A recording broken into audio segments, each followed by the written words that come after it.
stars shine bright through the engine's trail, and the dust of another world drops behind.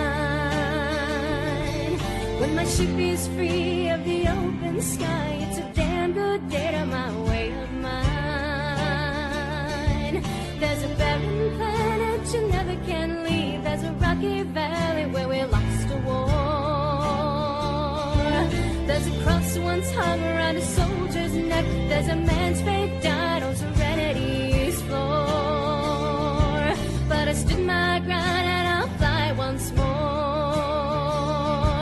It's the last oath that I ever swore. So take my love, take my land, take me where I cannot stand. I don't care, I'm still free. You can't take the sky from me.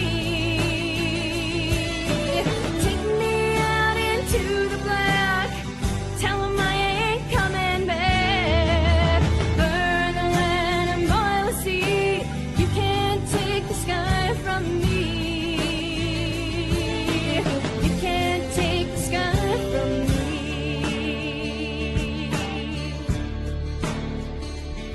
Now when you see a man and he's standing alone, well, you might just take him for an easy mark. And there's many a man who's tried his hand, and there's worse than wolves in the borderland dark. From the savage men to the government hounds, try to take what's yours and tear you through. But them that run with me's got my back. It's a fool don't know that his family's his crew. Don't you tell me what I cannot do. Don't you think I've got to run from you? Just take my love, take my land, take me where I cannot stand. I don't care, I'm still free. You can't take the sky from me.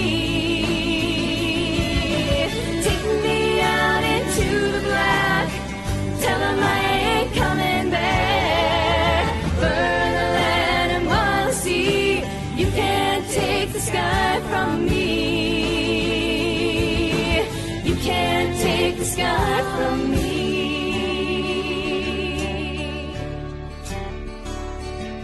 When you've walked my road and you've seen what I've seen, well, you won't go talking about righteous men. You know damn well why I want to keep to my sky. Never cry neath nobody's heel again. I've seen torment raped across innocent souls, seen sane men mad and good men die. I've been hounded, hated, married and tricked. I've been tortured, cheated, shot and tied. You won't see no tears when I say goodbye. I still got my family and the firefly. So take my love, take my land, take me where I cannot stand. I don't care, I'm still free. You can't take the sky from me. Take me out into the black. Tell 'em I ain't coming back. Burn the land and boil the sea. You can't take the sky from me. You can't take the sky from me.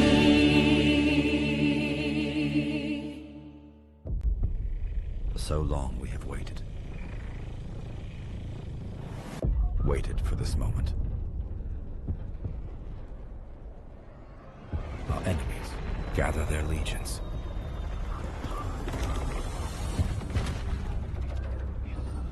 Let them come.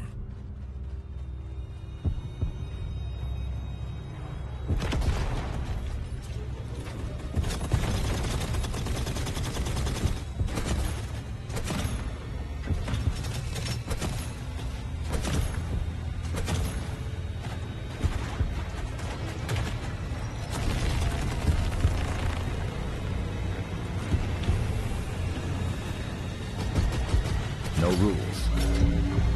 No gods. No mercy.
everybody, welcome to my stream.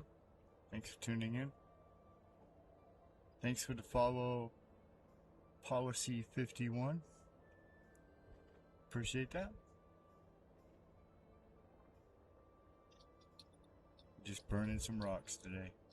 Listening to some cool music. Feel free to say hi in the chat.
Well, you know, that's a very good question, Policy 51. But actually, I'm trying to think of the timing now. No, I guess I got into Eve and Buddhism right about the same time, actually. About 17 years ago. I think probably I got into Buddhism first. But I don't know, I never really conflated the two things. But I got into EVE Online just because I kept hearing about it. It was well over a decade ago. But I think what the question probably is more like, how did I come back to it? Like, what, you know, because so I started the Hermitage. It's called the Dharma Wheel Hermitage. That's where I am today. That's why I'm outdoors, my beautiful Hermitage. And so you can learn more about that if you want to go to dharmawheelhermitage.org. I'll shoot the link here in a second. And but that's where we live. And I think the reason I came back to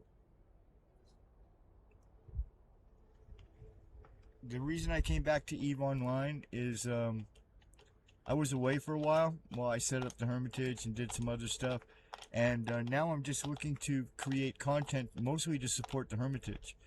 So this is something I knew how to do. I knew how to stream EVE and play EVE, and so in my quest to produce more content online, I created this channel on Twitch just for EVE. But if you go to my YouTube channel, you can hear more about Buddhism and Dharma and stuff like that over on my YouTube channel. It should be linked in my description. I don't know. That's not much of an answer, really, is it?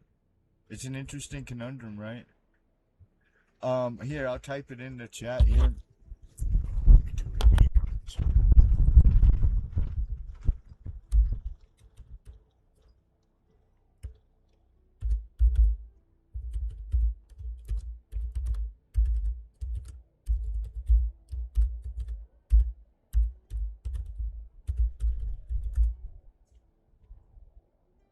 Yeah, that should do it. It should be in the chat now.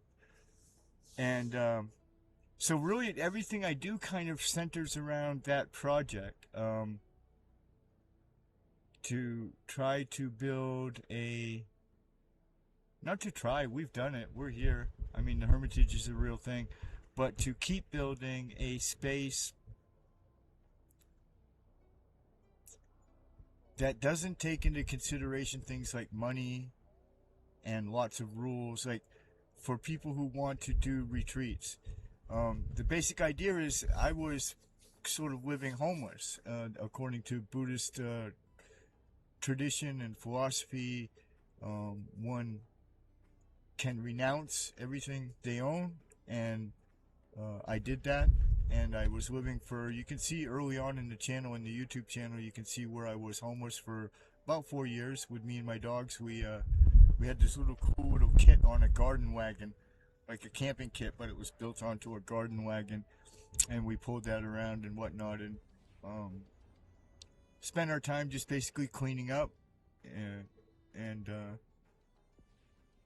whatnot. And then I wanted to do retreats, right? I personally wanted to go on retreats, right? You know, and so I started looking into it here on the West Coast in California.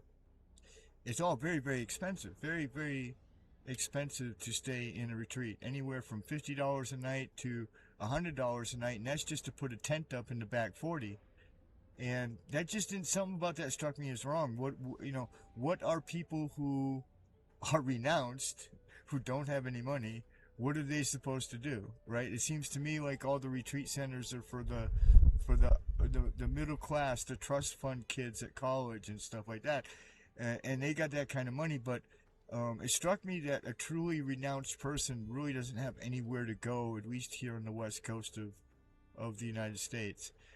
In Asia, it's different. There's many even abandoned hermitages, and you can just, go find an abandoned hermitage, move in, clean it up a little bit. The locals will start to support you, and that's that. That exists all over in the countries and places where Buddhism was originally from, right? But here in America, it's all about the money. So we built this place. I managed to score this place for less than $5,000.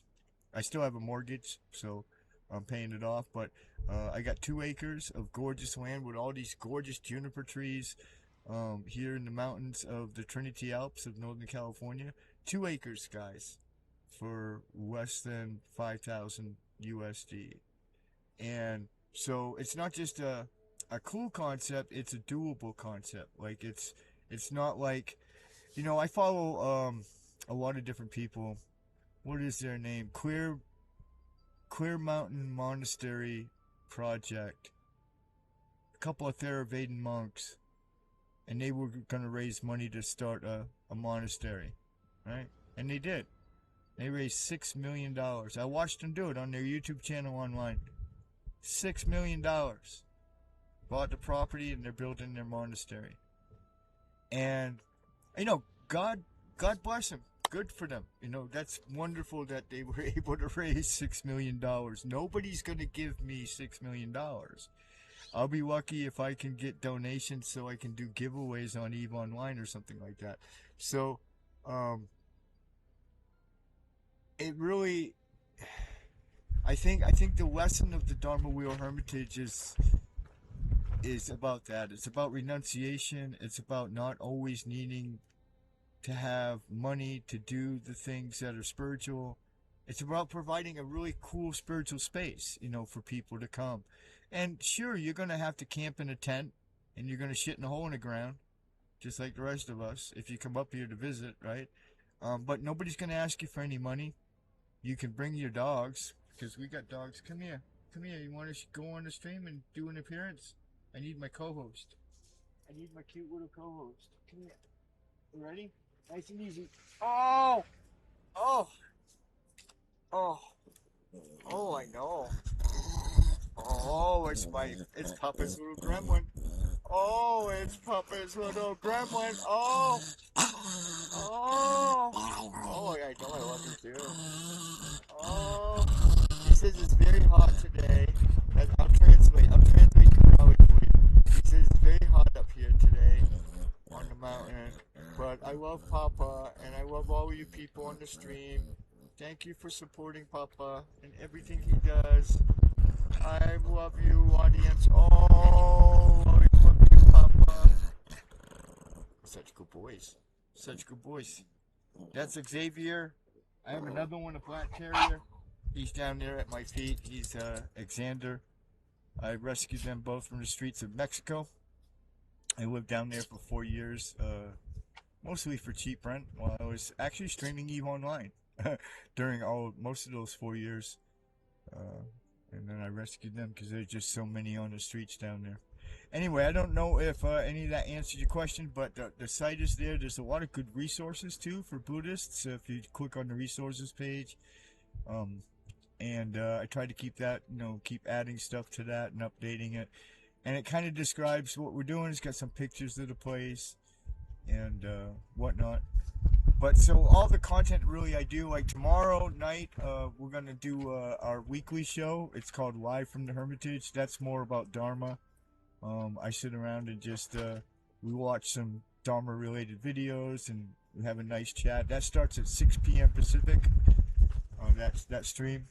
And that's every Saturday. It's called Live from the Hermitage. And that'll be on YouTube. That won't be on Twitch. The only thing I do here on Twitch is EVE Online. It's the platform for gaming. It's really designed to be a gaming kind of thing. So, but over on YouTube is where we do the Dharma stuff. And then I've got a bunch of other socials. There's a Discord, X, Blue Sky, just to cover all my bases, right? I get the woke people and the MAGA people, right? So I'm on X and Blue Sky, both, right? Now everybody can hate me, you know what I mean? Like, but it's all Dharma. The only time I really kind of diverge from that here is the Steam channel. Just trying to build up a nice channel. One of the things about Twitch that's so cool is that it's very easy to monetize the channel. I'm still not monetized on YouTube, and I got hundreds and hundreds of followers, but it's unlikely that I'll ever get monetized on YouTube, but I can build up a Twitch channel fairly quickly and get monetized. Anyway, I'm going to fly my spaceship home, dock, and make some dinner. Thank you for joining me, everybody. Appreciate you. Appreciate you, Policy 51. Thanks for taking a look at the website. I'm going to go dock up, and I'm going to make some food because I realized that I have not eaten yet.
Thank you so much for the raid. Lockmere just raided. Everybody, how do I give a shout out? Everybody should follow Lockmere. I gotta figure out the shout outs. How do I do that? Message. Click to reply.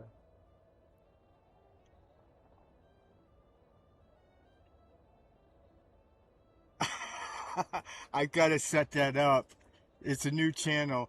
I'm an old streamer, an old player, but this is a new channel. I can't. Well, how do you say? I won Eve like 5 years ago, and then decided to lose again. So that's what you see me doing now. Thank you so much for the raid. Thank you everybody for the follow. Appreciate you all out there. Give a follow. And thank you. I must be following you. I hope I am, but if I'm not, I'm gonna make sure I take care of that right now. And I'll get the shout outs working. Thank you to all Lockmere's followers. I don't have any prizes, guys, because I'm ISK poor and Plex poor. But if you're rich in game and you want to donate, the IGN bot is actually working. I believe it's one of the few things around here. Let me give it a test and see.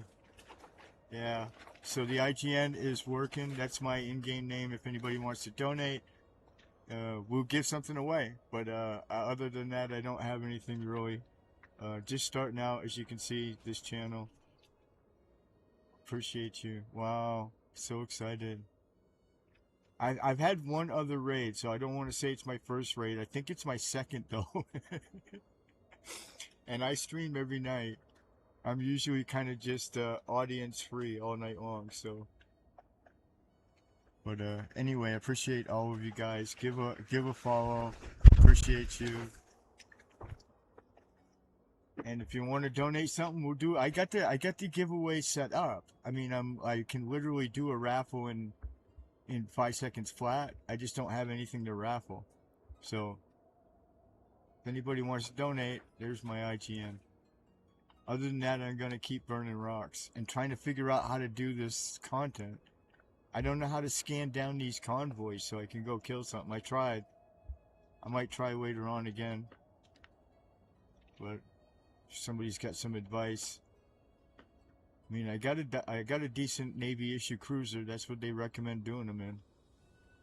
But other than that, I'm out here burning rocks, trying to get some ISK.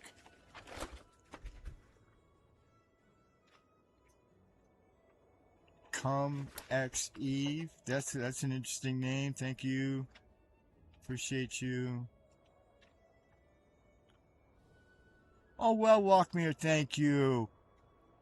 Yeah, you know what, dude? I'm 61 years old, Walkmere, and I just want to say I had the strangest injury this summer, and it may never go away. It may be one of them. I guess, you know, some injuries when you get past 60, they just stick with you, right? But you're never going to believe this. But so this shoulder right here, I've dislocated it a couple of times in my life, right? And I guess that must have loosened it up some or something. Like each time it got less painful, right? But it's still like the most agonizing pain you can ever have, right? To dislocate a shoulder. And there's all this work to do up here, right? I mean, splitting wood. I mean, I live on a mountain. I'm coming to you via Starlink, right? And so, but that's not how I popped my shoulder out this time. I did it in my sleep. I don't know how. I must have rolled over just right, and I literally dislocated my shoulder in my sleep. That was like, I want to say a month ago. And the first few days were just like agonizing. I was just rolling around in bed screaming and everything. It was that bad, right? And now it's down to, it aches like hell in the morning, but it's still there. It's still there. You know, a guy was telling me though, what did he say that I had to get shots? He had the same thing, and he got, begins with C. Oh, I can't remember the name of the chemical. Dude, I joked at my at least this arm where it keeps happening. This arm, I don't think I've ever dislocated my right arm. That's my strongest arm, right? I'm right-handed. But the left one has been so dislocated. I joke it's just like kind of flops out and wobbles around my knees, right? Do you want to? Just kind of, yeah, walking along, dragging my knuckles on the ground. Yeah, I rolled over and popped it, not all the way out, but it was right on the edge. And when I jumped up and screaming in pain, it popped back in, and I passed out and fell down. And it was just crazy. Never been through anything like all the hard work I do up here, cutting down trees and chopping wood. I live on a hermitage, guys.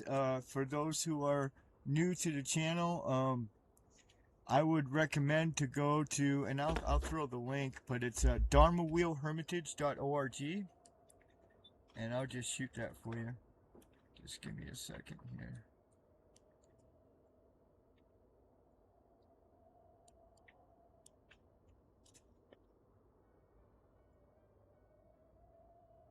Yeah, that should get you there, and that's where I live, guys. I actually am a real, like, honest to goodness Buddhist hermit. I'm a lay minister. I'm actually, my friends call me Reverend Chris, but other than that, I'm just the Dharma bum. And I live on 2 acres in the Trinity Alps of Northern California, way, super way off grid. And I mean, it's this our little dirt track that they call my road, right? It's impassable 3 or 4 months out of the year, so I'm literally walking supplies up in here like during the winter months. But so that's the deal. I live up here on the Hermitage, and if you go over to if you're more interested in sort of Buddhism and Dharma, I only do Eve on Twitch. And in fact, I don't do Eve on YouTube. But on YouTube, you can see all my Dharma videos, all my teachings. I have a bunch of different shows. I have one called the Chainsaw Hermit, where I talk about the homesteading side of things up here, and sort of like how-tos and unboxings and stuff like that. And then I have another show called the Dharma Bum Show, where I talk just about Dharma. And then every Saturday, tomorrow night at 6 p.m. Pacific on YouTube, I'll be streaming live. The show is called Live from the Hermitage, and we usually do a fire, like a campfire, out here, but we're in a red flag time now, which up here means that it's just a no-no to burn for any reason whatsoever. Like, I have a permit even, but the permits are suspended during the red flag, so we don't want to endanger it. But I'll still be streaming live tomorrow night, just no fire. Sans the fire. But it's kind of cool though, because who else on YouTube like streams a campfire? Like, I just want to see. I've never seen that kind of content. I don't know why I don't have 1 million followers on YouTube. But anyway, if Buddhism interests you more, somewhat or at all, then go over to my YouTube channel. The link should be in the description. I feel like I should give something away. We got some money here, guys, so let me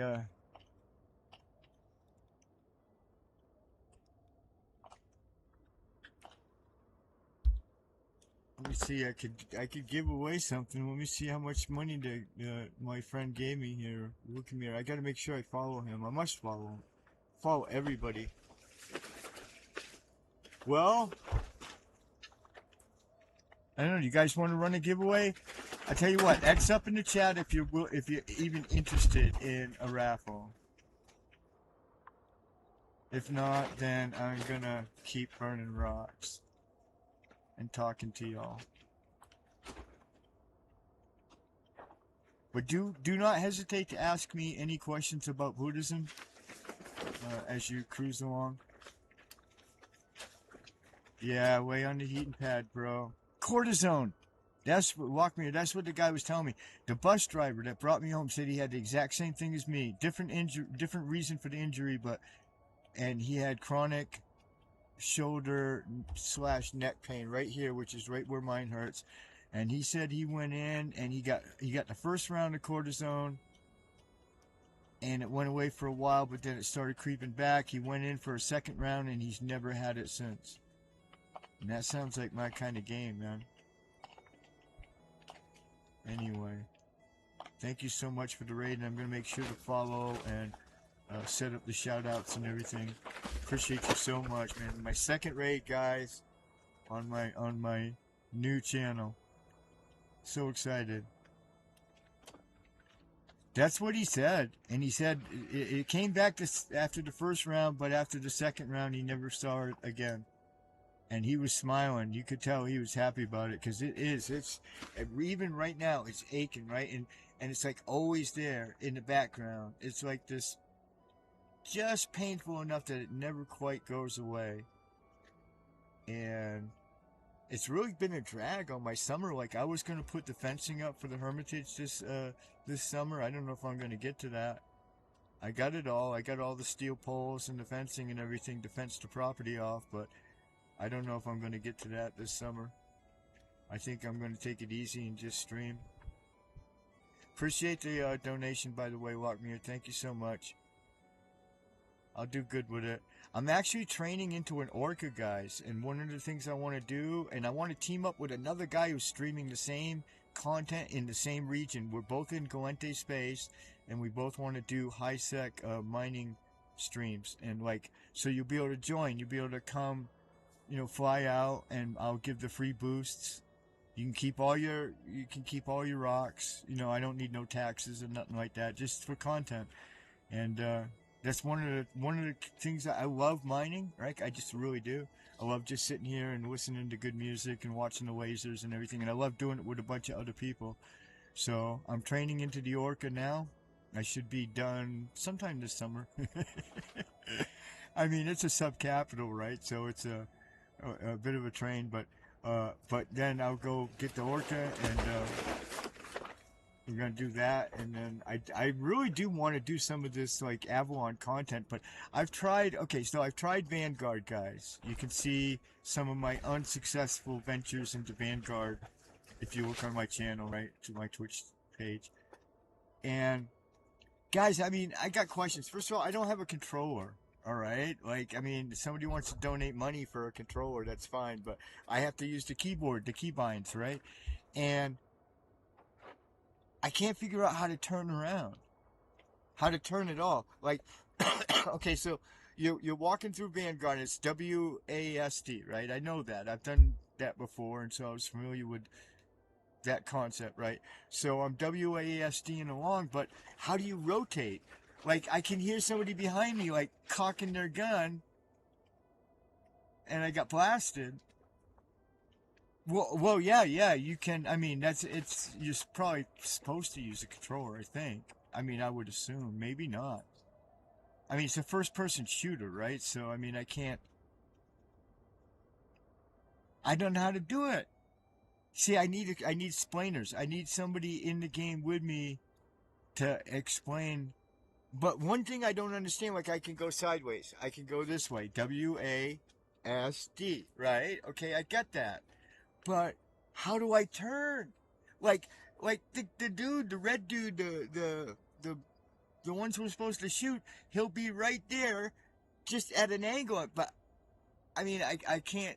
And then if I go sideways, a rock comes in the way or something. I need to turn. I need to turn my head, and I can't for the life of me. I've spent hours in the game just trying to figure out how to turn the fuck around. Pardon my French. But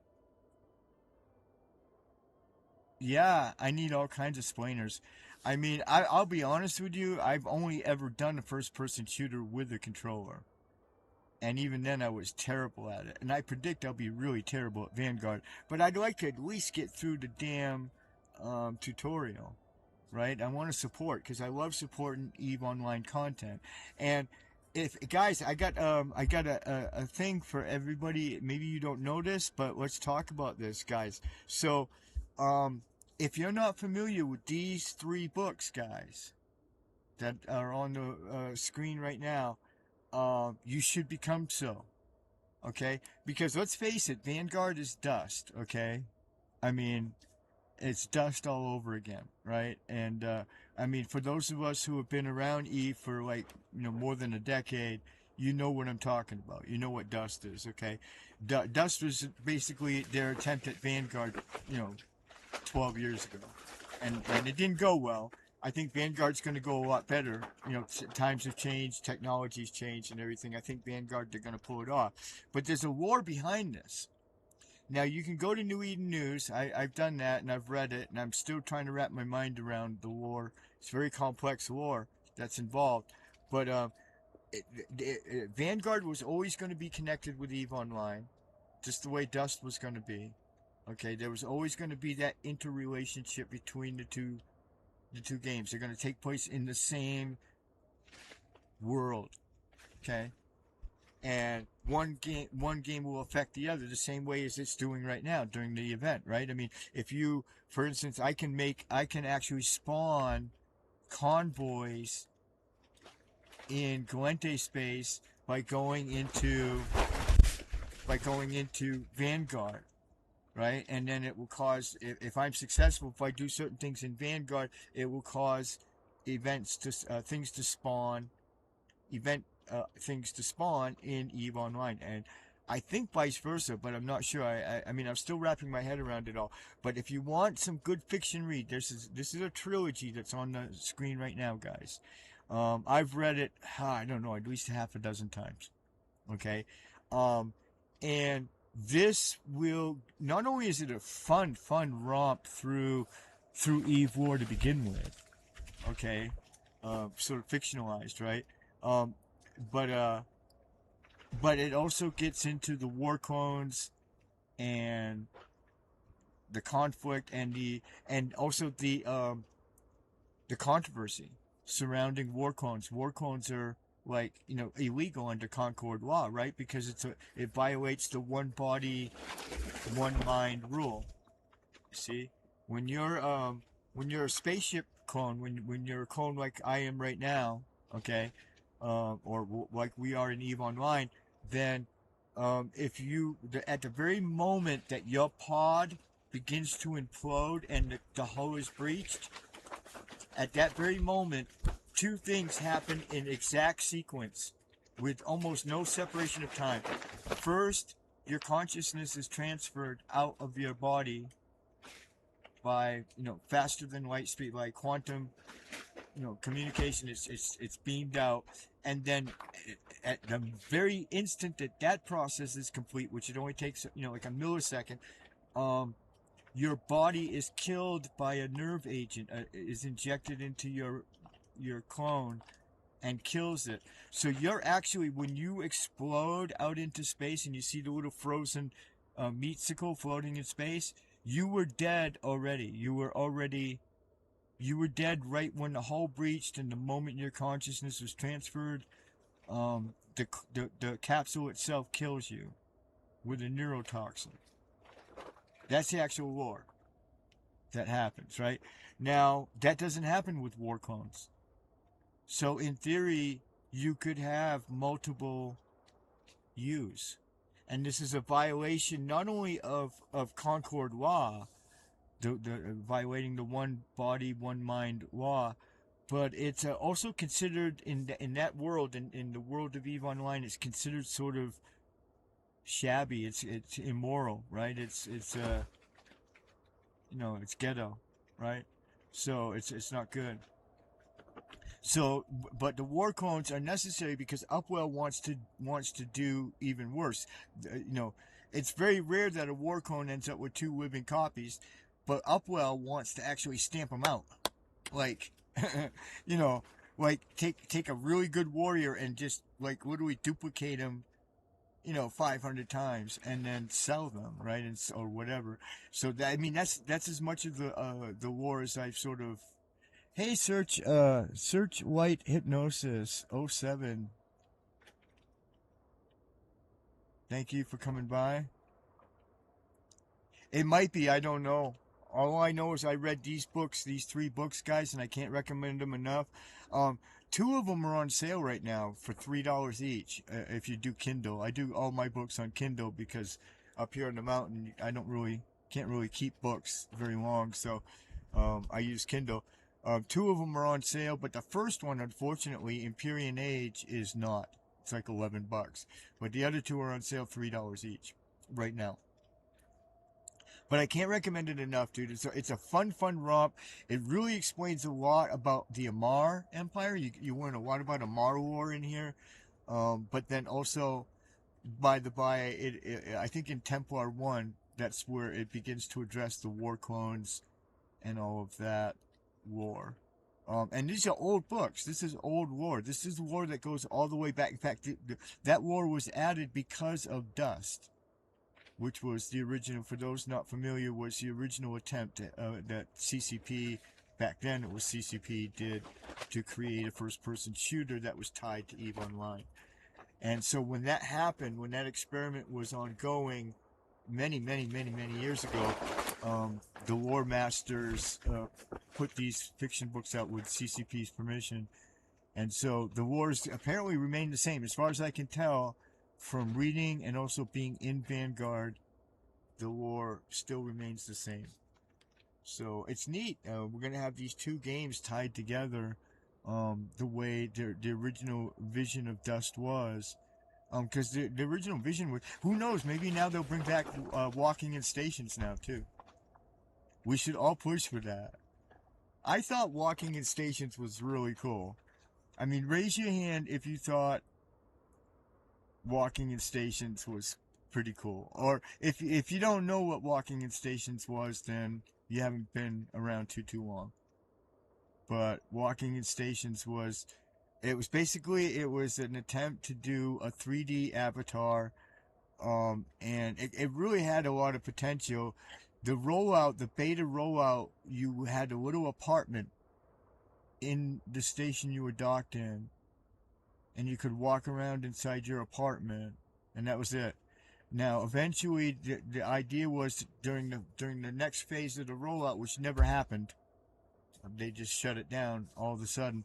But the next phase of the rollout was you were going to be able to go out into common areas and walk around with other players that were docked in that station. It was called Walking in Stations.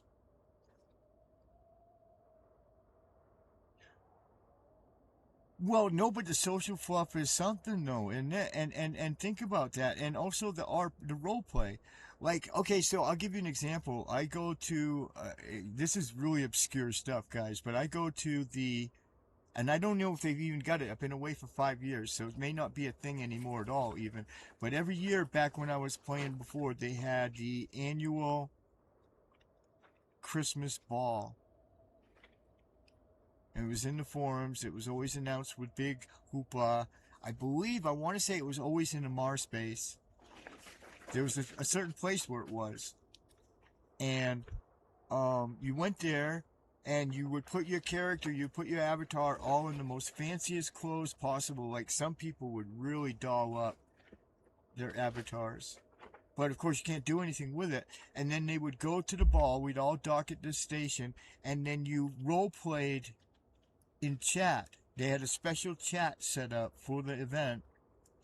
And you role-played all night long in the chat, right? Imagine taking that to that next level. Like, I mean, if you're into that sort of thing, I always enjoyed it. I mean, it's not something it's not a gameplay style I'd want to do all the time, but it was fun for what it was. And I wouldn't mind seeing that idea expressed in 3D. That would have been kind of fun to all go to that station and then be able to actually get out, maybe dance with each other or whatever at this ball. I don't underestimate that aspect of it. That can be a real, first of all, from a developer's point of view, that can be a real glue to making the game sticky for people. All right? People wouldn't quit because they'd have that extra social layer. All their friends would be like Second Life or like a VR chat, right? But it'd be for EVE, right? And, and I think it might be coming. Because, again, the idea of, Vanguard, that's definitely a 3D. Yeah, I mean, personally, I think the reason that they claim they ditched it is because it drew too much resources on the servers. I think that computers have come a long way since they tried it. I think they could try it again. I think that's the idea of circling back around to Dust and doing Vanguard, right, is to sort of, that times have changed, right? They've got this brand new shiny game engine that they're trying out with Frontier. Has anybody played Frontier, guys? I've seen it played, but I can't afford the founder's fee or whatever. But I've watched it played. What do you guys think of Frontier? Any comments on Frontier? I'm gonna play it when it's free. I'm not gonna pay. I don't have any money. I'm a poor Buddhist hermit on a mountain. Tell me in chat what you think of Frontier. It seems really like scrappy in the sense that it's very survivalistic and very light on the lore. Like, it looks like the players are gonna do all the heavy lifting all the way around, to me. And it looks like real sandboxy. Like, even more so than Eve. Like, no high sec, low sec, no nothing. You just boom. You scrap for it right from the beginning. Excuse me. Well, I appreciate all of you guys here. Please keep coming back. The channel will grow. With your help, we'll make it grow.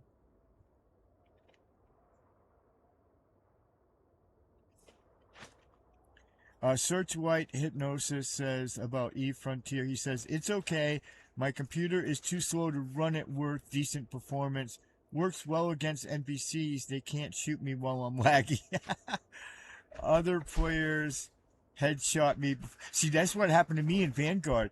Okay, so like I'm even in the tutorial, right? And they force you to team up in the tutorial, so you get the idea of squatting, right?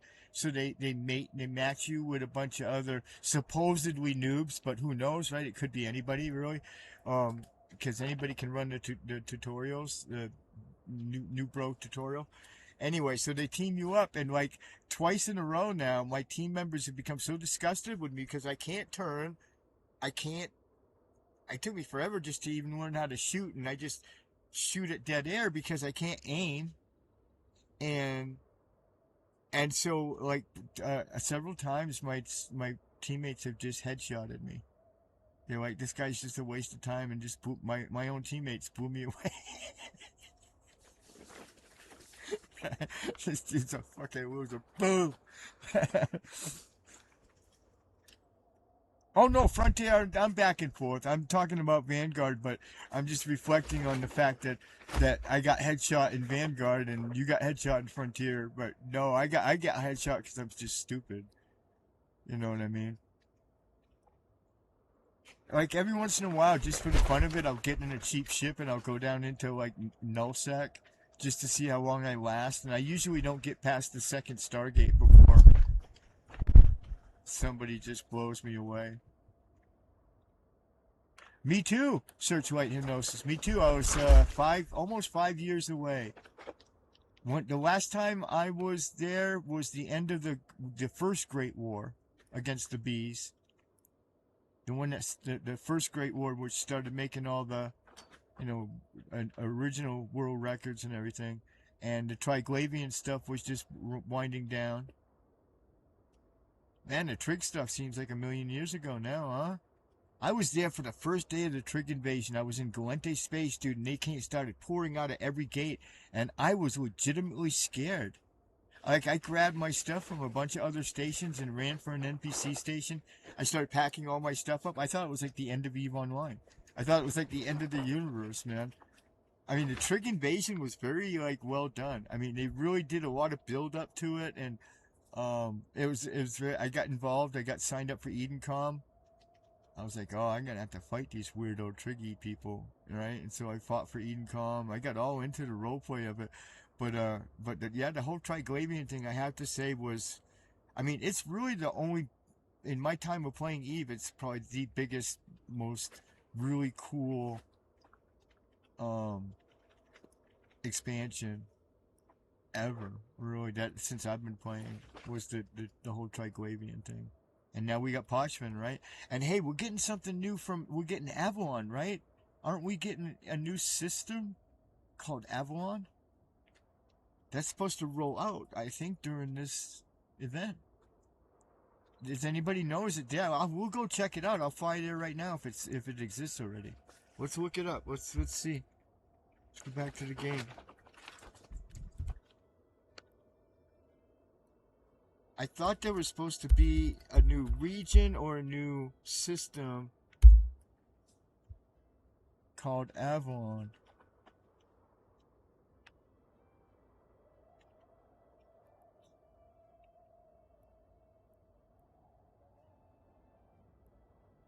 No, not yet.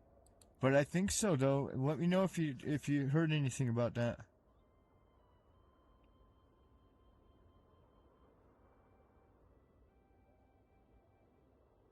Oh, Exordium, I know about. I just missed that.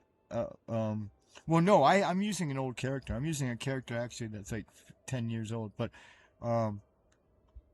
no. So I've never done a new tune through the Exordium process.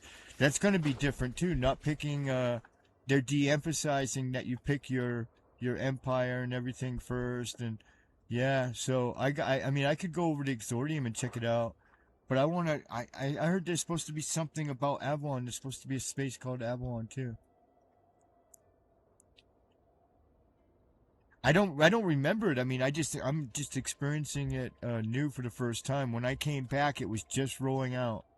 Like they announced that they were just bringing it in. Yeah, so that's the first I've heard about it too. Yeah, but I came back just before it rolled. It was if I had rolled a new character, which I didn't, but if I had, I would have rolled and still been in the old system where you spawn in whatever empire, usually at some college or something. That's where they used to spawn you.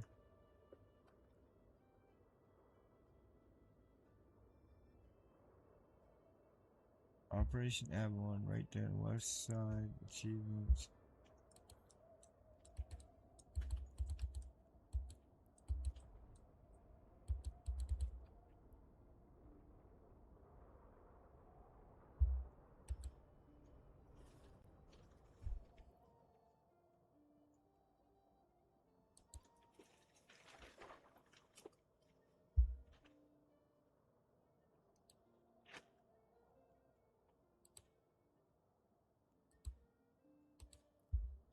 I don't see nothing called.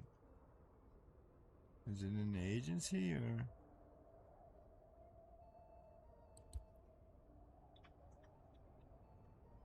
Yeah, but I don't think it's going to describe all of it. Like I said, I think they're rolling out a new space, some place called Avalon. Yeah, I don't know.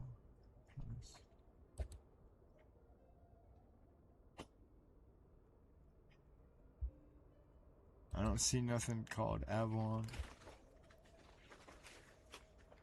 I see the Operation Avalon, but then it just describes the.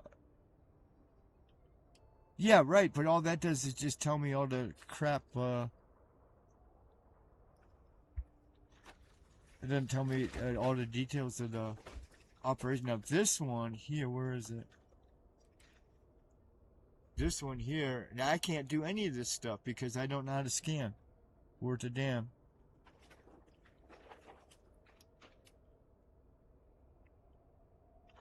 So I don't. That's really sucks because I tried getting these. I'd like to get one of these convoys.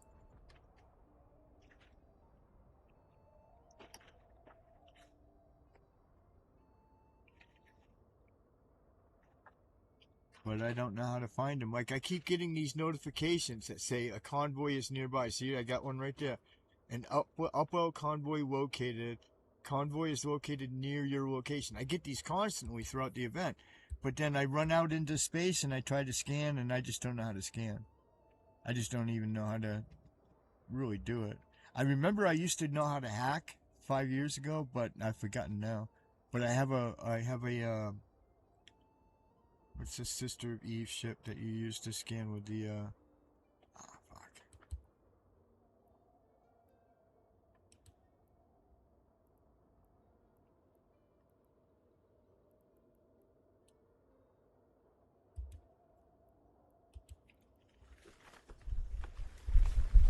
Yeah, Stero.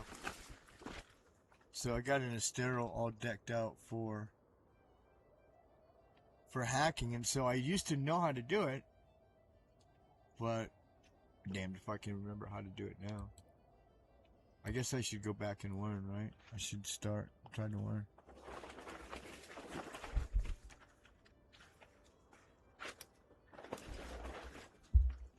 Alright, we'll go back and look. Hold on. The screen was I just on. See, the pain is kicking in. Oh, down here.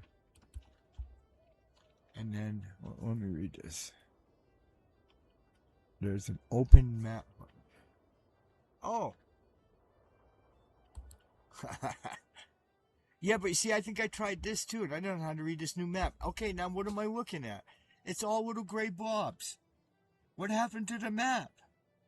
This tells me literally nothing.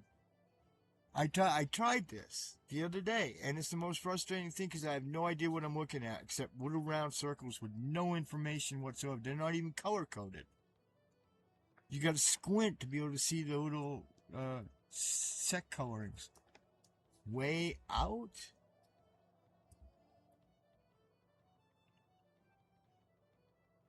How far out? That far out?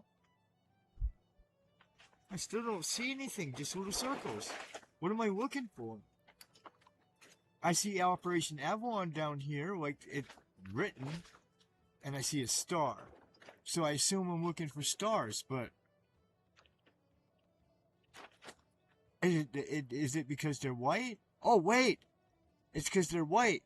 How stupid is that, though? That's like the dumbest color. Okay, so there's one in Essence. I don't think that's that far. Set destination. Alright. I'll go get a battleship and see if I can track it down. But I bet you it's gone before I get there, though, too. Okay, I got it.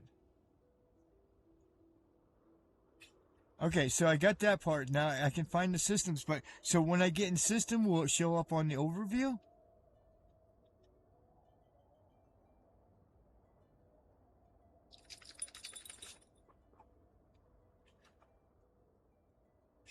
Well, I found, let's just say, for instance, I found one. It's going to be all borked by the time I get there. I'm not, but okay, but so I got it on my destination.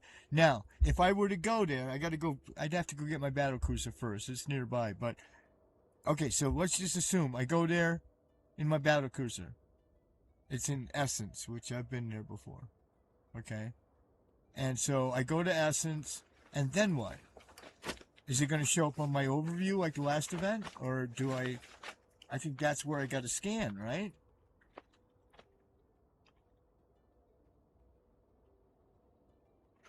I'm going to go, I'm going home anyway. I'm tired of mining. If I'm going to do anything, I got to be able to do it from home, so, because I need my ships.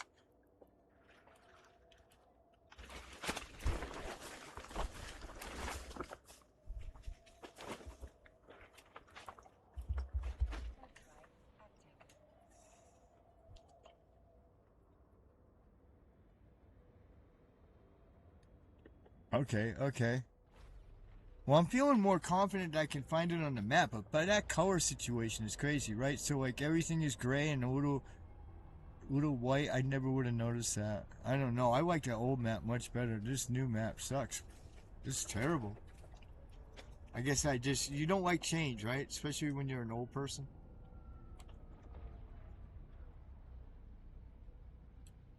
I'm gonna need a fresh quart of iced coffee.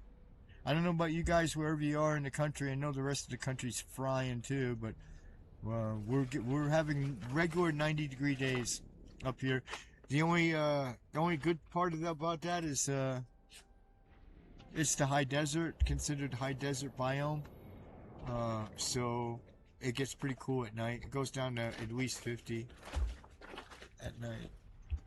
So you get a break. I had to walk into town today for supplies.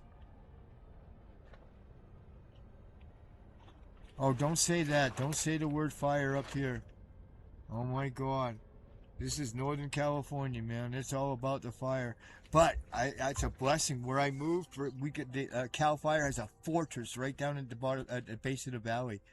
And that's bad news if you want to, burn on red flag. Like if you want to break the rules and burn, which I don't, right? I won't burn when it's red flag, but because they got the helicopters and the cops, and they bring the sheriffs with them.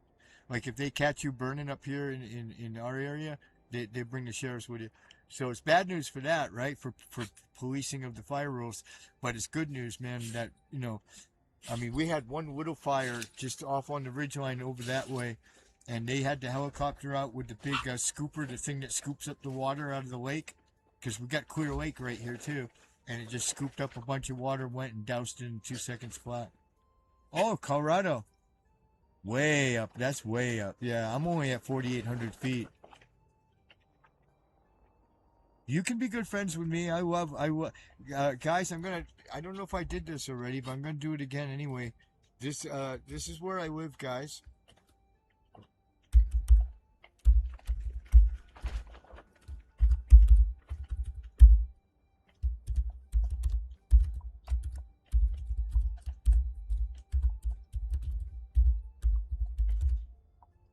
So that's the Hermitage website.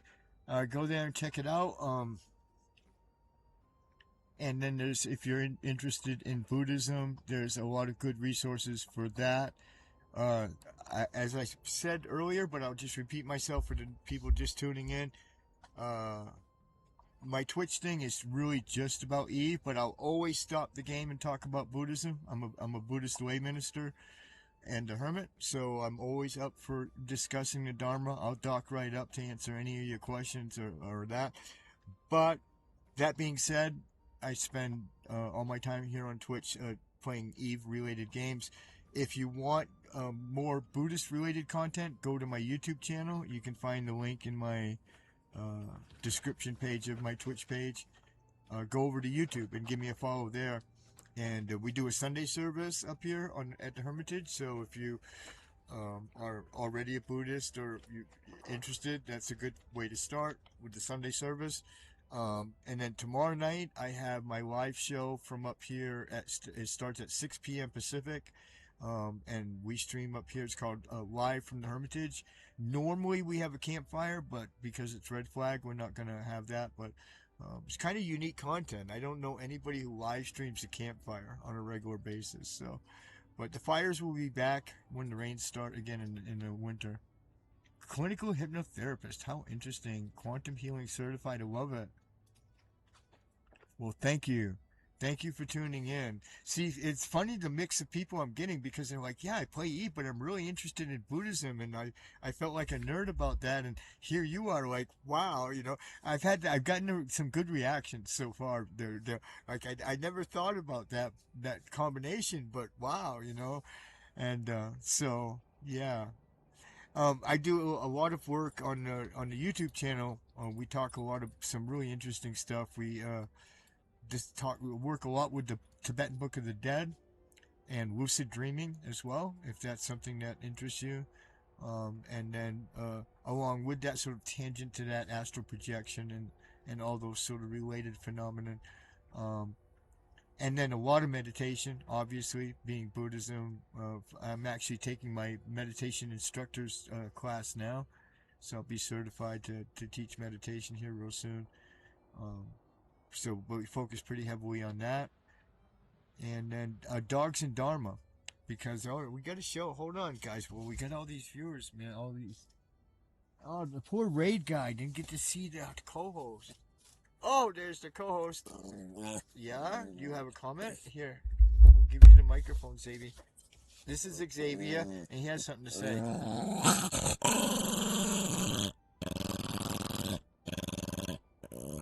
yeah?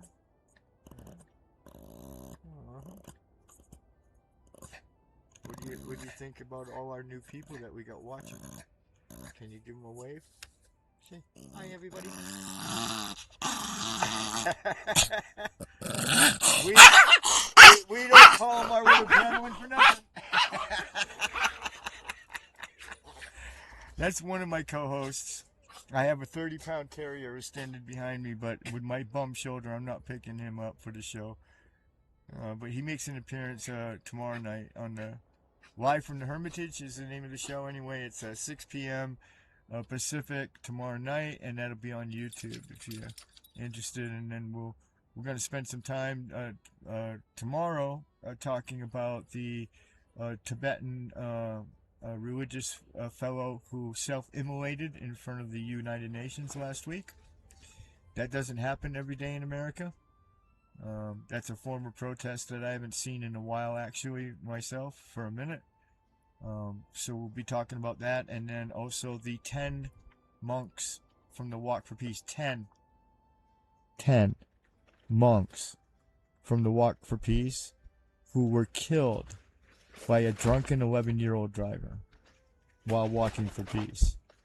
Now that's been a pretty tragic month when it comes to religious people in Buddhism dying. So we're going to talk about that probably tomorrow. So it's not going to be the happiest of shows, but it'll be fun. We hang out, we catch up with each other.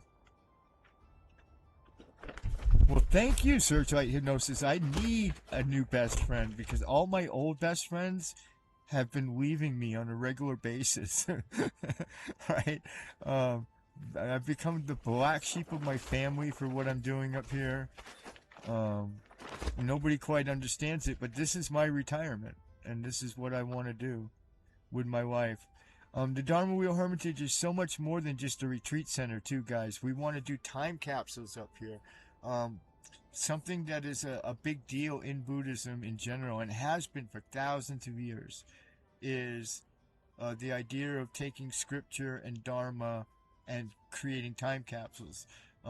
This goes all the way back to some of the oldest ones we know of are from Gandhar. 2,000 years ago, they were taking scriptures in Gandhar and putting them in clay pots and burying them. And so this, from the very beginning, time capsules, the idea of taking the Dharma and throwing it as far forward as you can using time capsules. Now, if a clay pot in Gandhar can survive, with birch bark scrolls, can survive 2,000 years and still be even a little bit readable. Imagine what we can do with the technology. So when we do the time capsules up here, they're going to be in stainless steel. They're going to be real time capsules, and you can order them on Amazon, guys.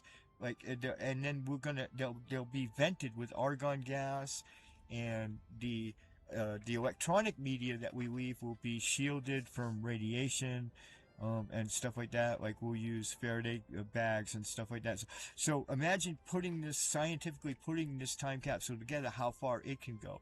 If a clay pot can last 2,000 years, imagine with the technology we have, these time capsules could last 5,000 years into the future. And then we're going to invite people that are members of my Sangha through the website and through the YouTube channel. We're going to invite them to add their own media and their own message to the future into these time capsules, so that so it can be, we can involve everybody in it. So we've got all kind of projects planned for up here, and then we're working on another. We have a grove of trees a bit further up on the property. We've named it Tara's Grove, and we're going to put a shrine to Green Tara up there in Tara's Grove. And that's going to be a very special place, especially for the doggies. It's very shady because it's a grove, right, of junipers. And then in general, we're going to dedicate it. And also, my dog's graves are going to be up there. And we already have one. Unfortunately, we lost one of our own this spring, our dear Bruno. So we have our first grave here on the Hermitage. But dogs are a very important part of it. I talk a lot about dogs and Dharma, and how dogs can be, along with the mountain itself. I think the two greatest teachers I have are not even human teachers. The two greatest teachers I have in Buddhism is this mountain and my dogs.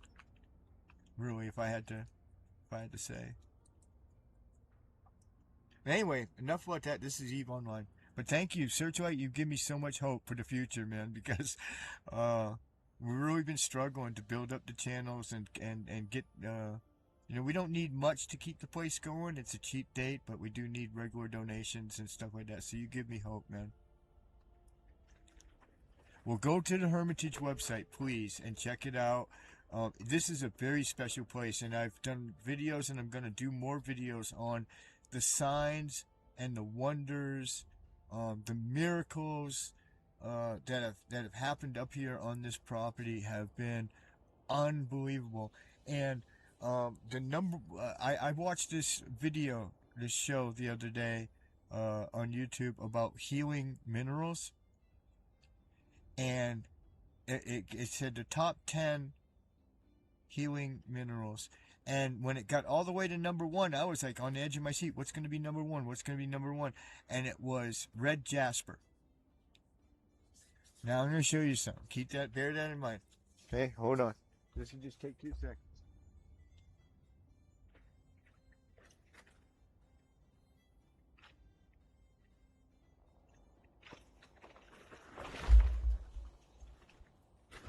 Now, red jasper is a semi-precious gemstone that apparently has all sorts of healing properties and is very, very powerful. And I emphasize, again, a semi-precious gemstone. That is a fist size, and the color doesn't really show that great on this camera, but that is a blood red fist size chunk of red jasper. The entire property is covered covered in semi-precious gemstones. Before I knew what it was, I was putting them in the fire ring because they were just pretty red stones. Babies, and stop. Nobody's here. Hey, you guys stay up here. Nobody's here. No, you stay on the property. Davy, Zan, nobody's here. Anyway, red jasper. Everywhere, all over the entire property. I'm actually thinking of making it a perk. When you donate to the Hermitage, I'll send you. I'm gonna get little cards printed up that explain what red jasper is. But anyway, that piece right there has a estimated value of about $30, and they're everywhere. They're literally, I could pick up a 5-gallon bucket in a day full of pieces this big of red jasper. That would be difficult. Digging anything up here is very difficult. We have lava rocks everywhere. Red jasper and lava rocks are the 2 number 1 things up here. But the lava rocks are huge. Some of them are boulder sized, and they're down for 4 or 5 feet anyway. That you go down, you encounter nothing but rocks, but lava rocks. Now it's great for making stuff though. Like I've already used them to build a bunch of different things up here, so I'm actually not bummed about that at all. Guys, the thing is, okay, so I was living a renounced life as a homeless hermit when I came up with this project. And I am in California, and I wanted to stay in California, guys. And I said, man, I cannot do this on more than a budget of $5,000. I need at least a couple of good acres of land for $5,000. That sounds like a miracle to find something like that. Well, we found it. In fact, I paid less than five. My mortgage note is less than $5,000 for this entire place. 2 acres of gorgeous junipers.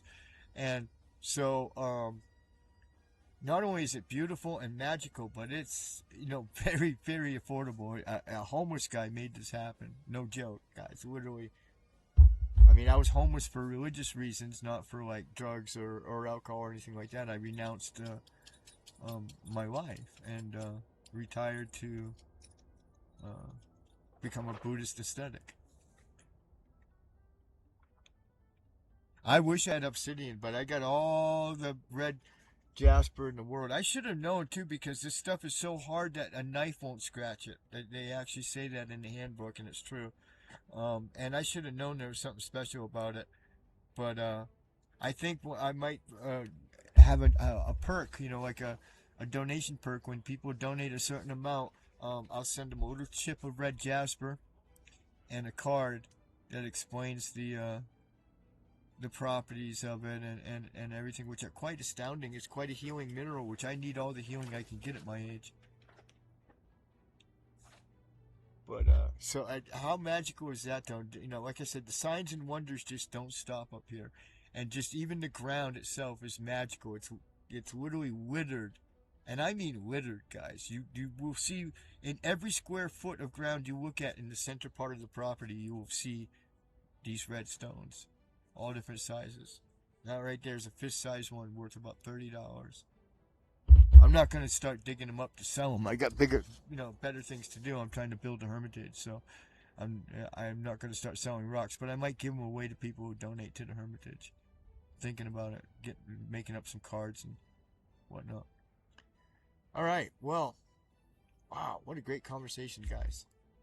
What a great afternoon, man. I guess just on the outside chance that somebody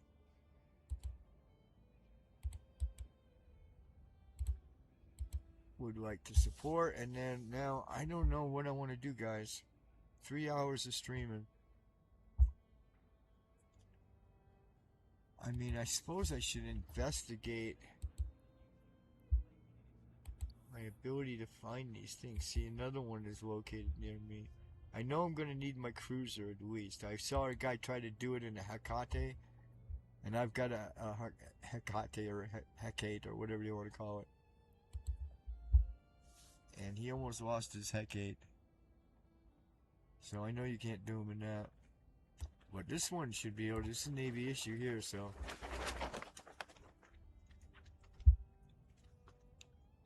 Alright, so what do we do here?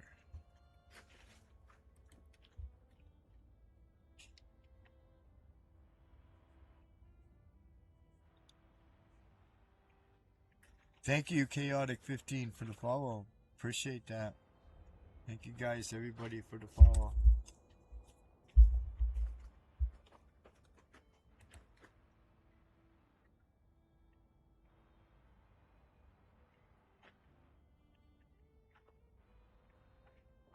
Wow, 21 whole followers. I'm raging.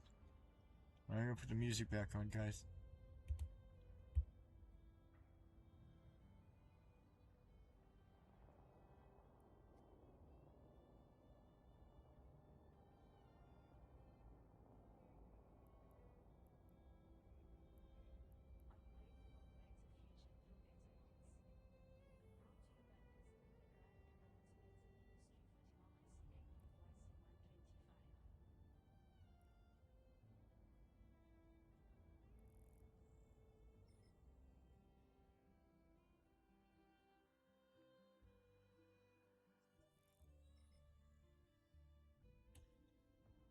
So, search light hypnosis. There's one in my system.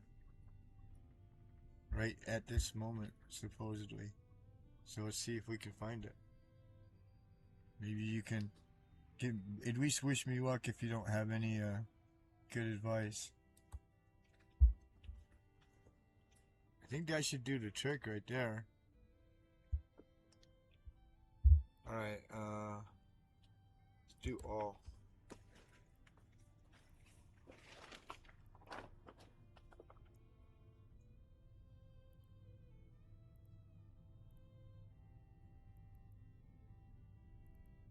Oh, let's go to the beacon. Can't hurt, right?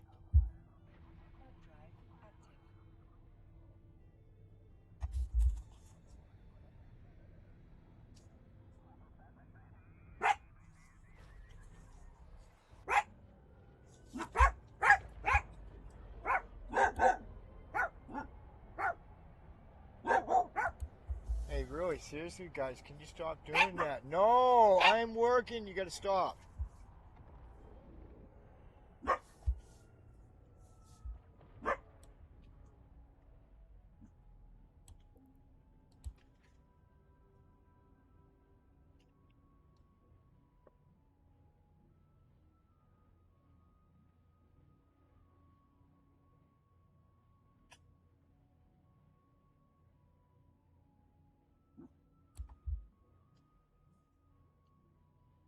What do you think? Should I take the jump gate? Or am I going to be in a world of hurt? I got implants in this clone, though. I haven't thought this through, guys. My ship is insured, but I got implants. I think I'm going to go jump out of this clone. I'll be back. Let me dock up. I don't want to lose my implants. I don't mind dying, but I don't want to lose my implants.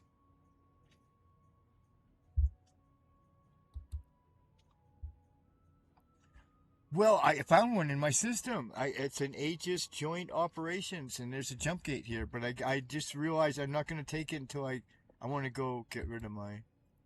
I'm paranoid.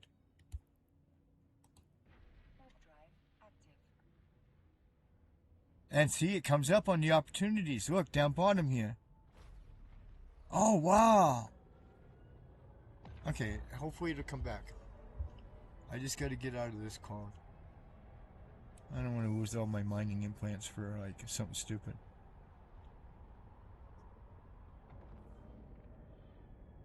Oh, you don't know me. If there's a way to get killed by an NPC, I will straight away find the most efficient way to do just that. I am not the super player. See, that's what you're not going to see here is a lot of ego. You're not going to see me going, oh man, I'm the best E-player. Dude, I am like the crappiest E-player ever. The only thing that's good about me as an E-player is I love the game and I love the people. Truly, I do. So, there is that. I want to move quickly though. Huh?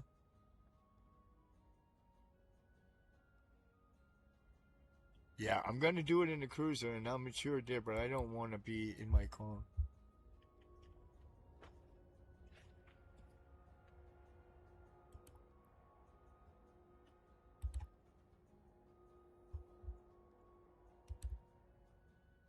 Yeah. I feel much better now. I'm heading straight back to that beacon. Now I'll jump it. I don't mind losing the ship. I just don't. The implants are so much more pricier than the ship. Come on, board.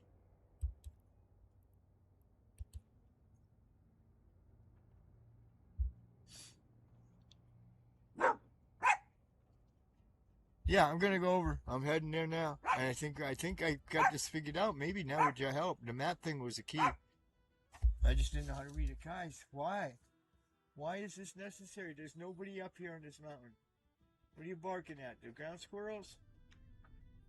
Huh? Can you zip it? No, zip it. I said zip it. Zip it.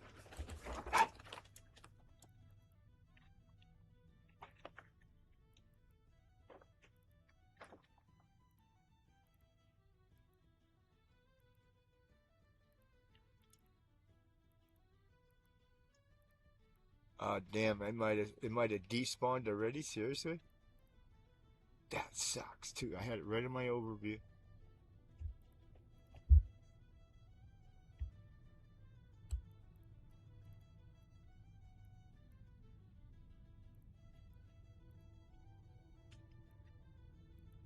Wow, that's the closest I've come to being able to do it. It's gone now though. It went away fast. I didn't want it, man.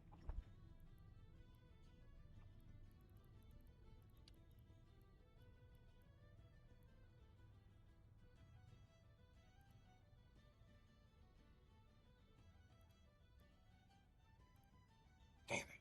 Damn it, damn it, damn it.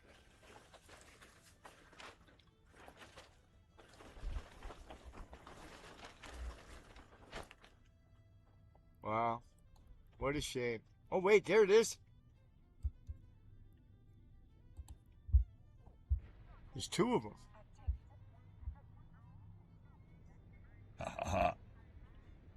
Yeah, no, I got it. No, it's right. There's two of them right in my system too. Two to choose from. Now I bet it pops up right down here. Now, yeah, here it is. Complete sites to uncover the heart. Follow the Aegis squalls to uncover hidden sites. Yeah, see, they're popping up. The things are popping up as I go near the beacon. You see on the left, on the side there, the bottom. All right, now, am I in it? Oh, there's a jump gate. There's always a jump gate, right? There it is. Okay, here we go, guys. Wish me luck. This site is restricted to certain ships. Your Brutix Navy issue will not be able to access it. Oh, fuck you.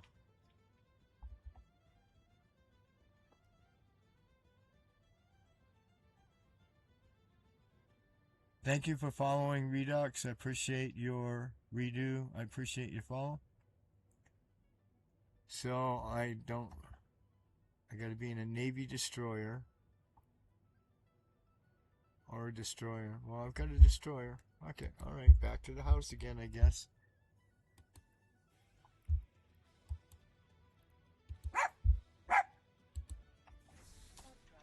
Wow. Well, at least I learned how to find them. I got 2 in my system, though. You watch. By the time I get my shit together, they're gonna despawn. I can, sure. I could. It disappeared now. But I think my Hecate will work. And it's a pretty decent ship, so. I'll check when I go back. It gives me that little box on the bottom. It gives me all the ships. Wait till I hit the beacon again. Oh, you know what another great resource is, Lunas? Honest to God, I have been using it ever since I made a comeback into Eve, is Grok. Literally, Grok seems to know, man, everything, dude. Stuff that I used to have to search for weeks sometimes to find out some of the information I've gotten from Grok in like 30 seconds about EVE Online. Alright, but into the Hecate, quick. My God.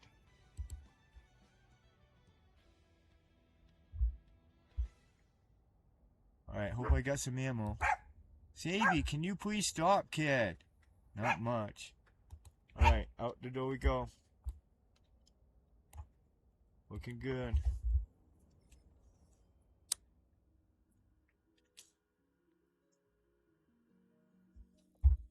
Alright.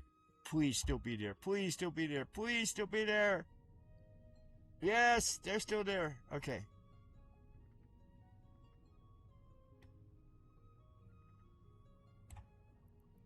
Away we go.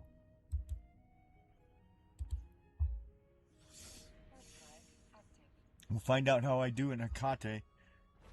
I saw a guy do it in Hecate though, and he almost got blown to bits, man. But it wouldn't let me in with the cruiser, so it said no mas.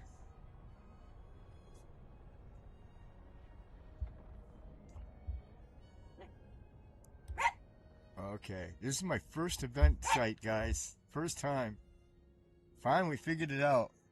I gotta say, Searchlight Hypnosis was my good luck charm, man. He got me going on it.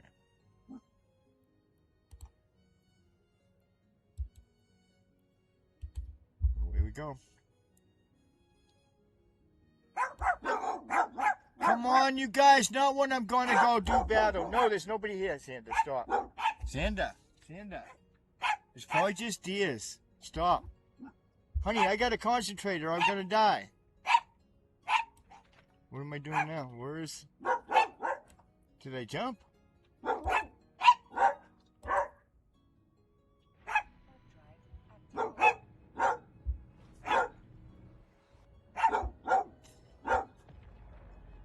Guys, you're gonna get me killed. Alright, this looks like a site. Okay. I'm gonna lock him up. Lock him up.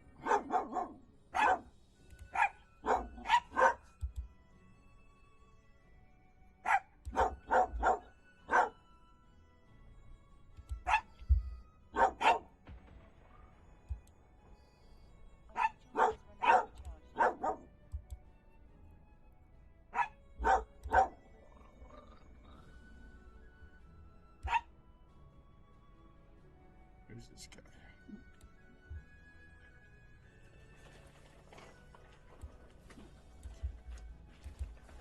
He's running. He's like a rabbit.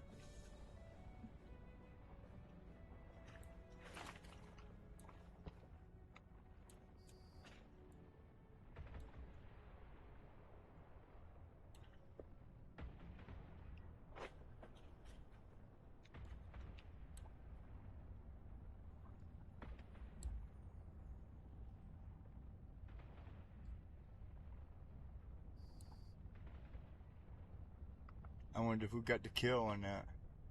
Because you gotta loot these things, right? I think he got it. Oh, there's one.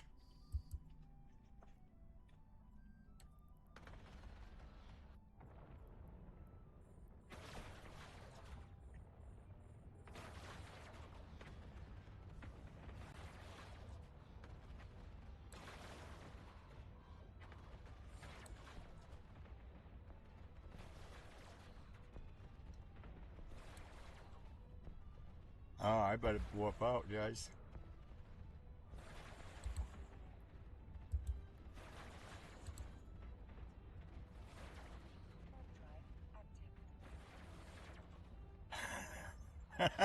I'm in flames. Woo! Baby, down to the last bar of armor.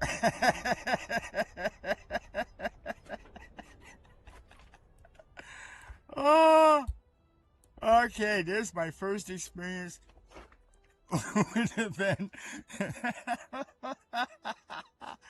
Guys, I'm on fire.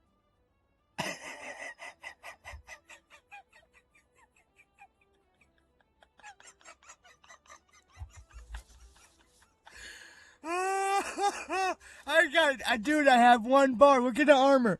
I have fucking one bar. And you said I should not get out of my implants. Right. I know my... Oh, I don't mind losing the Hagate, but oh my god, I'm glad I didn't have them implants in. I love just watching it burn. Okay, that's my life sometimes, guys.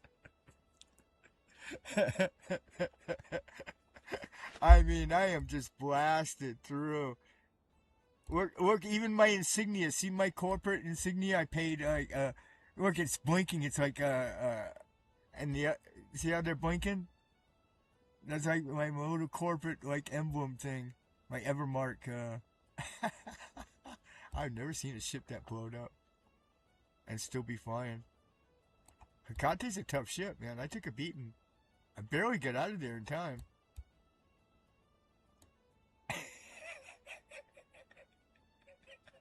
So I didn't know. Hey, I found a site. That's what happened. I right in my own home system too, and it wouldn't let me bring my cruiser. It said you had to bring a destroyer, so I went back and got the Hekate. Thankfully, had the foresight to jump out of my implants and into a blank clone. And I was doing okay. I helped this one guy kill this other ship. And then I took on this other one, and he just beat the fuck out of me. Before I knew what happened, I was burning. Alright, I'm gonna go home and rep up, and we'll go back out if the site is still there, but I'm gonna go home and rep.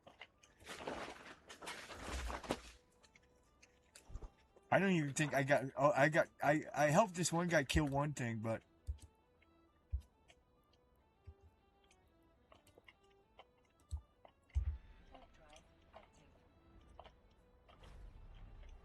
no, they were mostly mining implants. I do mostly mining.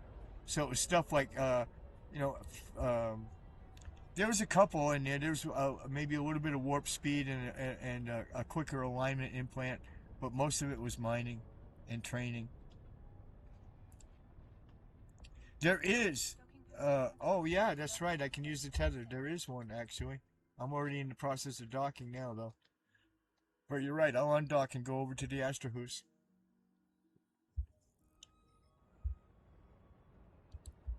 I like watching it burn anyway. I'm in no rush. Well, I don't understand how you're going to have to do these sites with help, though. Because there's no way I could solo a site like that. There was one other guy in there. Maybe if I'd have stuck with him and kept working on it. Oh, my flames are already out, huh? Alright, still going over to the Astrohoos. Where's the Astrohoos? I love this system. This is the reason I live here, guys, is in Luminaire, is this is the location of the annual EVE Online snowball fight. and I just loved it. I actually moved here because I had so much fun the first 2 or 3 years in a row that I did the snowball fight. I was like, I gotta live here. No, there's an Asterhus in town. It's the Calderi War Monument or something, but there's an Asterhus. Oops, warp 2. There it is. That's why I can't find it. Where's the Asterhus?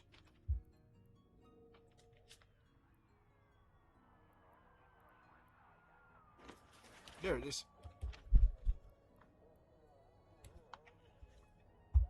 Alright, let's go tether up on the Who's. Well, at least I learned how to find him. But I'm just not sure how I'm ever going to fight him. Because the Hekate's one tough ship, man. And I mean, I'm still alive, so I guess that is testament to that. But, I mean, you can't solo these, right? I mean, yeah, right? Think. Alright, I'm on the tether. This is our local Asterhus in my system. Well, I'm still glad I got blooded. I got in there. I got out in one piece.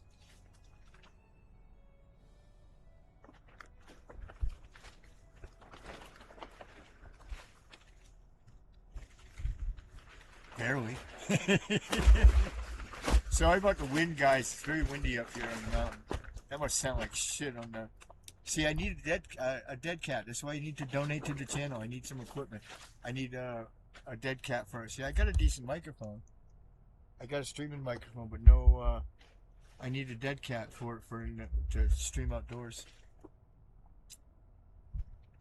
That was fun. That was invigorating. I don't know. You gotta be ready to warp the hell out of there, though. Or go in there with a fleet. Anybody want a fleet up?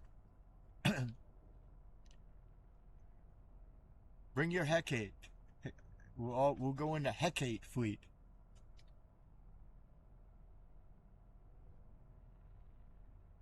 You're expecting to pay tuition by doing abyssal flight?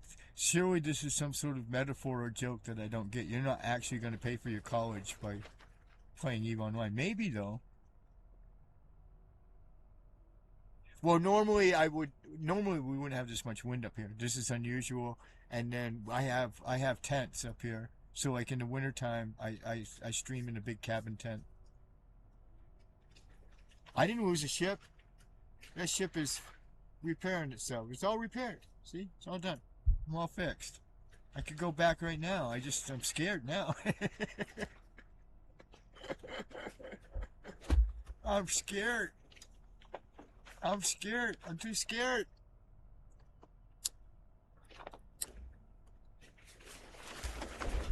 Oh, I should go back in.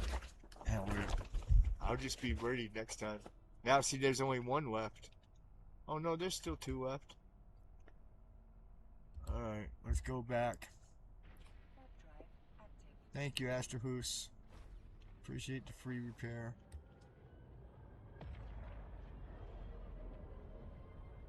No, I love Luminaire. This is the best home system ever, man. But that annual snowball fight, man. One year, man. What's her name? CCP Swift came out. One of the developers came out, and they gave her permission to bring a Titan. So there was an actual Titan here in Luminaire, guys, for the snowball fight. A real Titan. It was like a special, special thing. But I've shot snowballs at a Titan in Luminaire. So don't let anybody ever tell you that there's never been a Titan in HiSec. Because I've seen it with my own eyes. I bumped it with my own ship.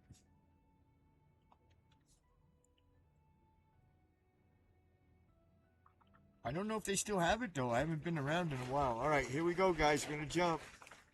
Jump, jump. Wish me luck.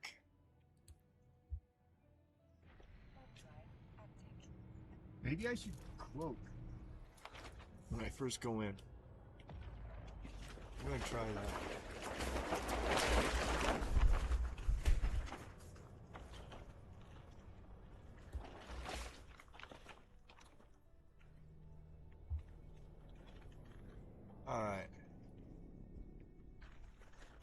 Now, what's around? What do I do? Oh, no, I'm in the site. Right? There's nothing here, though. It's been picked, right? Because there was somebody here before. I don't see nothing.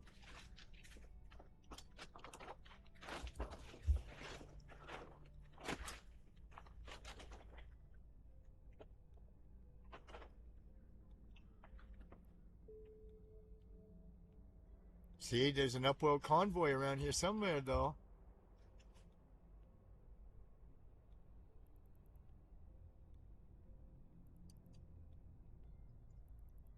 They're everywhere now. Alright, I don't see anything here. What do you think? Should I move on? I think I'm going to move on. Let's go to this one.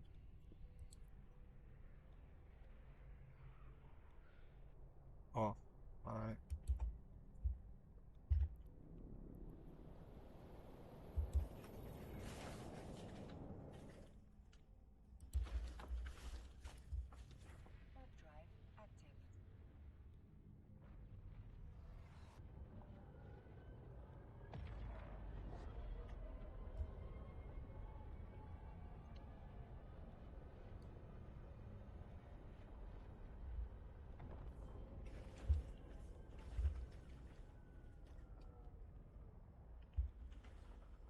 Thank you everybody for tuning in. Give a follow. Hopefully I don't die.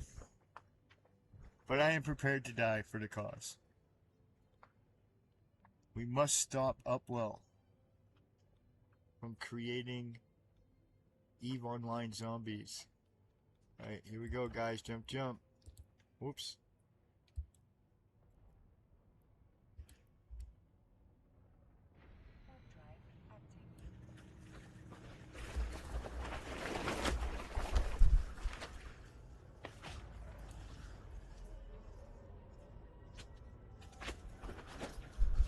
I think this is the one I was in before.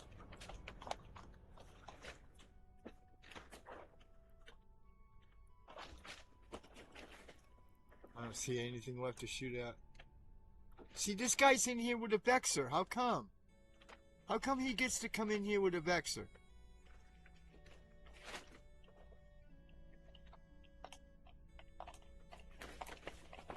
I'm going back for my cruiser. I think I was misinformed. I want my cruiser.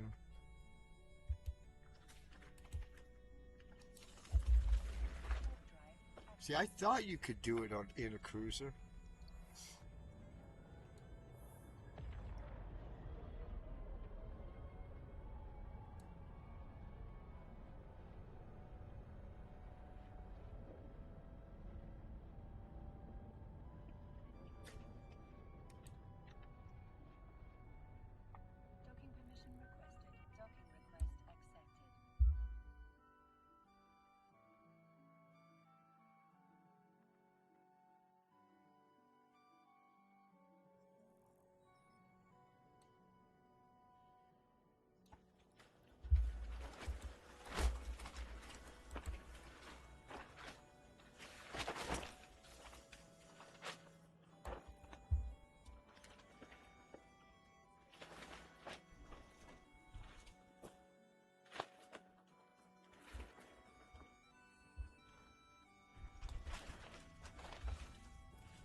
I know, right? I should be able to run it in this. I saw a guy in a Navy issue Vexer just now.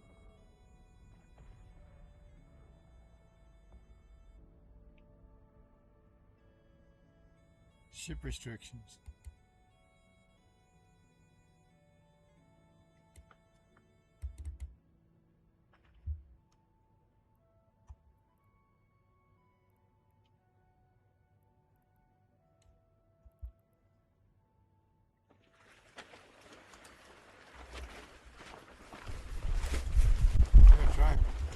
Let's see what happens. No, it's not gonna let me go through it. It won't let me with the Brutix. Why? Because it's a battle cruiser, right?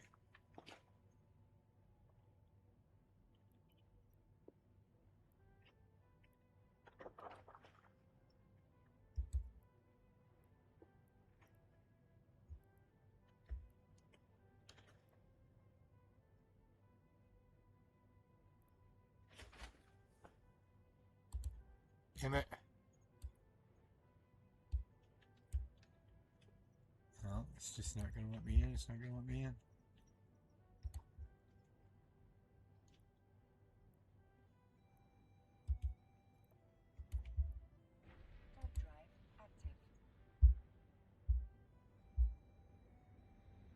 Yeah, no battle cruisers. God dang it. I actually was hoping I could fly this thing during this event, but my Hecate is just not going to cut it. Yeah, VCing up.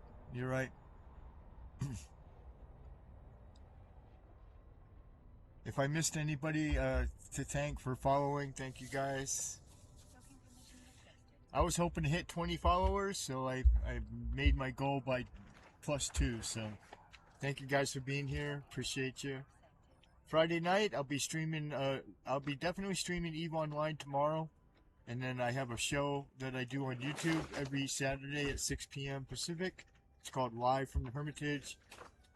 And that's over on YouTube. Follow my YouTube channel. Especially if you're interested in Buddhism and spirituality. Alright, back into the Hecate. Oh my god, I'm getting dizzy from jumping in and out of ships here.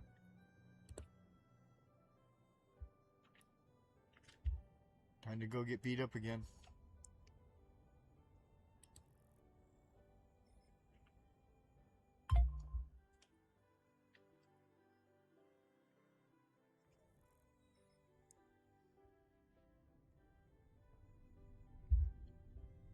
I'm gonna make one more try in, and then I'm gonna raid out, guys. I'm kind of tired, but I'm gonna go one more time into the breach. I haven't seen him yet in my system, so I'm excited.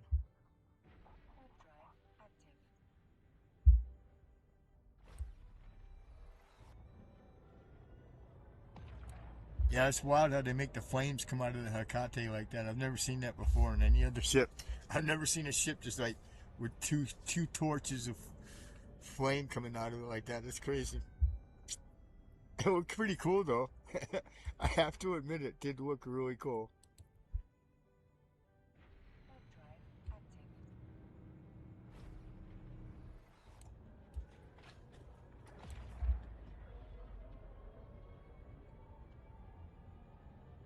Now see, this is all laid up.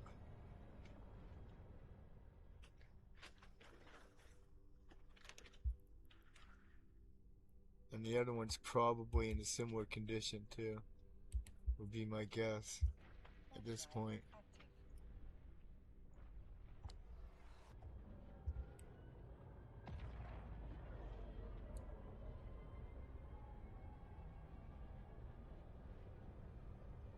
Too late to the game, guys.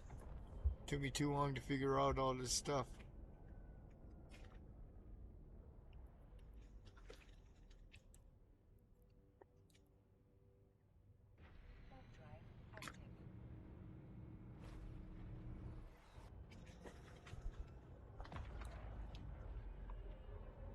Yeah. All done. Alright. That's cool. At least I know how to do it. Tomorrow I'll get on it and I'll do this the whole stream tomorrow. I gotta thank my buddy Searchlight Hypnosis for giving me the encouragement and a couple little tips that got me going on that content. We'll do it tomorrow. We'll be back.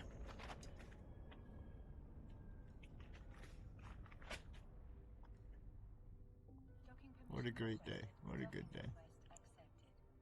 Very interesting.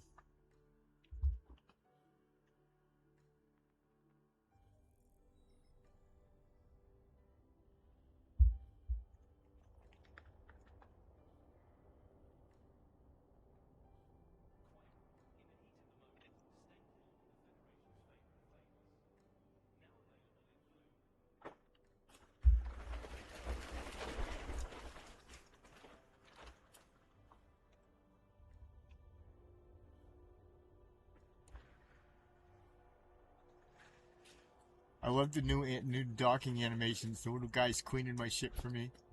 See the little drone cleaning my ship? That's new. Since I've been gone. It's kind of cute. Alright guys. I'm going to find somebody to raid over to. With my huge, gigantic audience. Because that's what you do in this business. Let's see who we got. We got Badman Larry, but he's got 257 people watching him.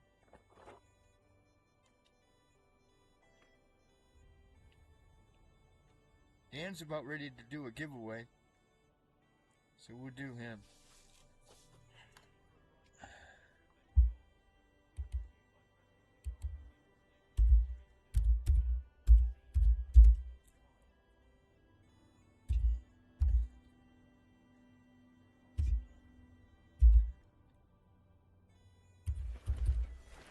Okay guys, we're gonna raid this guy named, he doesn't have the drops though. I like to send people to somebody that's got drops.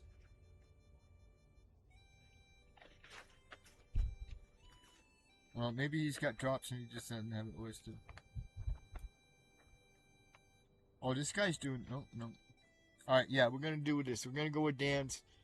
So everybody give a shout out to, I don't know, I don't dare to open up any of the things. I know a lot of people, D-Lunas, are going all sort of suspect, like, to get into those. But I think that there's one item in particular that you're supposed to look for. I think it's called a cipher chip or something like that. And that's kind of like one of the key things. And then you trade them over. There's trading systems that you can go and trade this stuff and get track points, get the points on the event track. But now you guys have all got me. You all helped tonight. You all got me going in it. We're gonna do this all day tomorrow. I'm coming up on about 3 hours and 40 minutes of streaming. That's a long one for me. So I'm gonna call it quits. We're gonna raid over to DAZN655. He does have giveaways. I hope he has drops.